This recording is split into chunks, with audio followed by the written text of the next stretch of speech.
Porque todos nós, seres humanos na Terra, nós estamos sujeitos à ação do mal. Da mesma forma que nós estamos sujeitos à ação do bem maior, de Deus, nosso Pai, também da proteção do Cristo, nós também estamos sujeitos ao mal.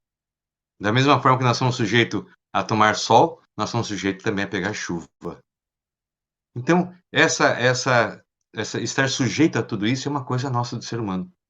É aí que reside também todo o processo de amadurecimento e crescimento espiritual. Se nós não tivéssemos também essa questão de escolha, seria alguma coisa automática e talvez não seja do agrado do coração do nosso Celeste Pai. Então, hoje nós vamos entender um pouco como que o mal pode entrar na nossa vida. Isso nós falamos também dentro do Evangelho, porque é isso que nos ensina também a palavra do Senhor, né? Para iniciar essa nossa conversa, eu quero só fazer uma pequena leitura de uma passagem do abençoado Evangelho de Mateus, né, que fala sobre vigiar e orar. Então, no capítulo 26, no versículo 41, nos fala sobre isso, vigiar e orar, né, para que não caiamos em tentação. Então, existe a tentação no mundo. Então, se isso está escrito, e até mesmo na oração do Pai Nosso, a gente termina pedindo para não nos permitir cair em tentação, porque a tentação existe. E a tentação, nesse sentido, é o mal. Nós vamos entender como que isso pode agir, muitas vezes mexer e muitas vezes destruir uma vida. Então, nós vamos conversar sobre isso, né? Nós queremos chegar até o ponto de entender a ação do mal na nossa própria vida material, na nossa vida física, na nossa vida biológica e assim por diante, na nossa vida mental e na nossa vida espiritual. Então, nós queremos conversar um pouco sobre isso, mas também lembrar que a palavra nos cita para ter cuidado a essa tentação, para ter cuidado contra o mal, para que a gente não deixe portas abertas nem abra portas para que o mal possa entrar na nossa vida. A nossa vida cristã não é uma vida linear. Todo dia nós temos que nos esforçar em permanecer cristãos. Todo dia nós temos que nos esforçar em alcançar aquilo que é maior e mais alto, que é o nosso coração em Deus. Todo dia nós temos que lutar pelo nosso bem-estar, pela nossa vida, pela nossa tranquilidade, pela nossa fé, todos os dias. Todos os dias. Se você observar bem, se você tiver os olhos espirituais e enxergar bem essa parte, você vai ver que todos os dias você tem que trabalhar para permanecer em Deus, né? Então, isso é muito importante. Entender, vivenciar e compreender isso faz toda a diferença para a nossa vida, né? Então, essas portas abertas que eu falei já na outra live, nós vamos falar também hoje sobre isso. E talvez até identificar algumas portas que nós deixamos aberta e por lá entra, muitas vezes, aquilo que nós não queremos que esteja na nossa vida. Nós vamos trabalhar nessa live. Nós vamos começar, nós vamos crescendo e alcançando maior compreensão desse assunto.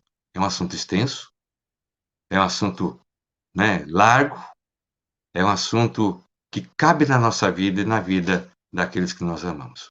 Vamos identificar, vamos trabalhar e vamos também encontrar soluções para que o mal não haja na nossa vida. Fazer com que o mal não exista é impossível nesse momento para nós, seres humanos. Mas nós podemos sim ter condições de fazer com que o mal não tenha ação na nossa vida. Nem na minha vida, nem na sua vida, nem na vida de quem você ama. Nós estamos aqui para isso. Nós estamos aqui para crescer, para aprender, para evoluir e para conquistar aquilo que nosso Pai preparou para cada um de nós. Então, meus irmãos, vamos começar então o nosso assunto, né? A tentação existe. Na primeira carta de Paulo, desculpe, na primeira epístola de Pedro, primeira carta de Pedro, né? No capítulo 5, versículo 8, ele nos fala sobre tomar cuidado. Essa parte da epístola de Pedro nos fala para sermos vigilantes, para sermos prudentes, para estarmos em alerta sempre, né? Porque diz assim: sede sensatos e vigilantes. O diabo, vosso inimigo, anda ao redor como leão, rugindo e procurando a quem devorar. Olha o conselho que Pedro nos dá.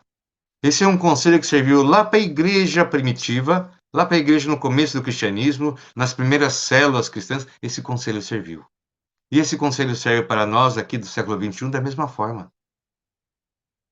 Aqui nos fala o apóstolo sermos prudentes, né? Sermos sensatos e vigilantes, ou seja, sensatos e vigilantes.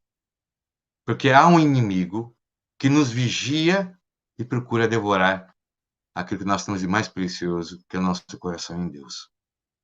Então, que anda ao redor como um leão, ou seja, ali, esperando o momento certo para pegar a presa, né? O leão, como grande predador que é, ele fica ali espreitando, ele fica ali olhando, ele fica ali procurando uma oportunidade para atacar a presa. Só que tem um detalhe: geralmente o leão não ataca em grupo, né? O grupo de presa, ele não se mete ali.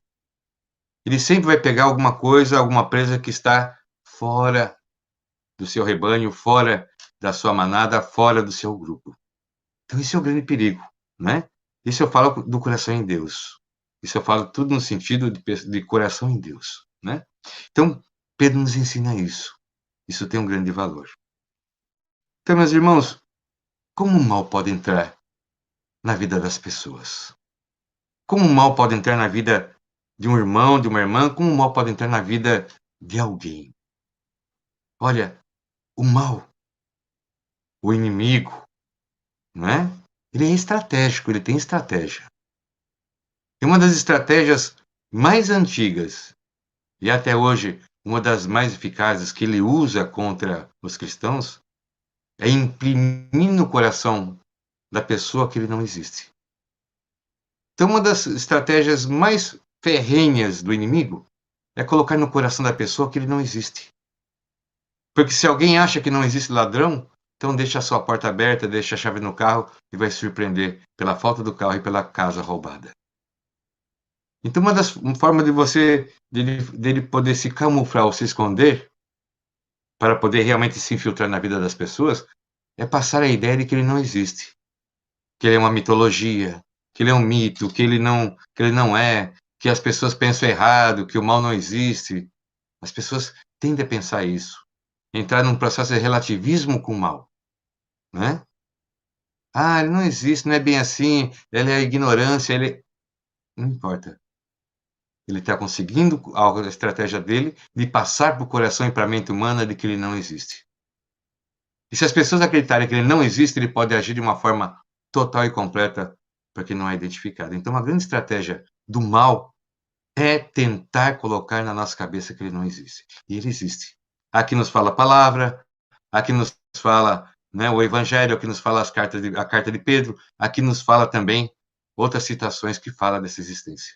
O próprio Cristo teve contato com esse ser no deserto da vida, né?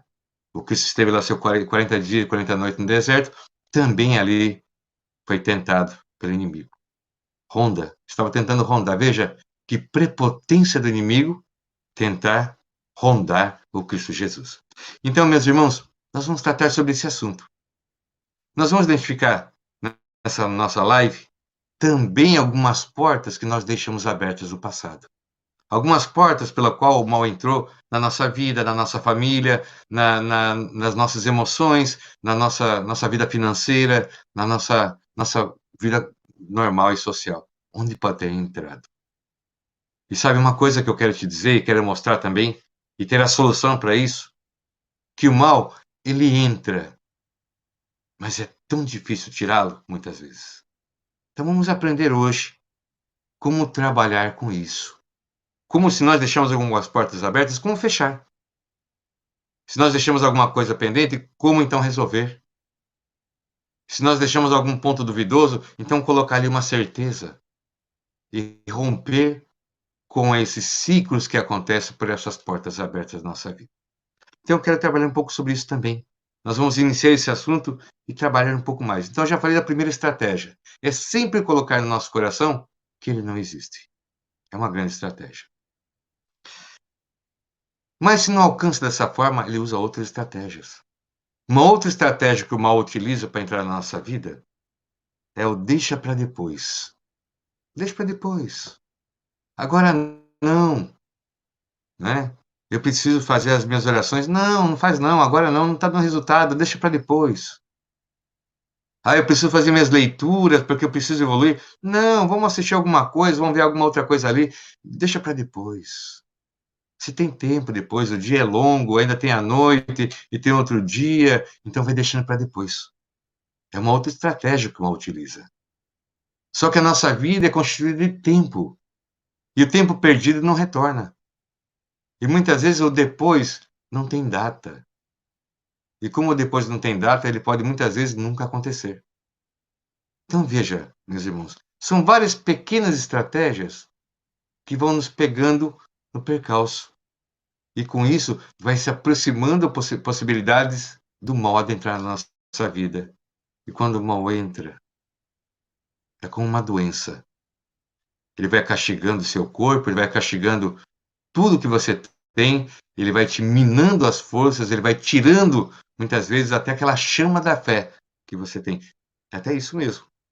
Uma das maiores características da entrada do mal é quando a nossa fé esfria, quando Deus fica desinteressante, quando a leitura da palavra fica enfadonha, quando a oração se torna cansativa. Isso é um grande sinal também. É como uma febre, né? Esse desinteresse por Deus é como uma febre que prenuncia que alguma coisa não está certa. Quando nós entramos nesse esfriamento com Deus e com o sagrado e com o divino, nós também vamos enxergando, vamos sentindo como se fosse uma febre. A mesma forma que nós podemos interpretar esse esfriamento com o sagrado e divino e com o espiritual, nós podemos interpretar uma febre no nosso corpo físico. Alguma coisa está errada.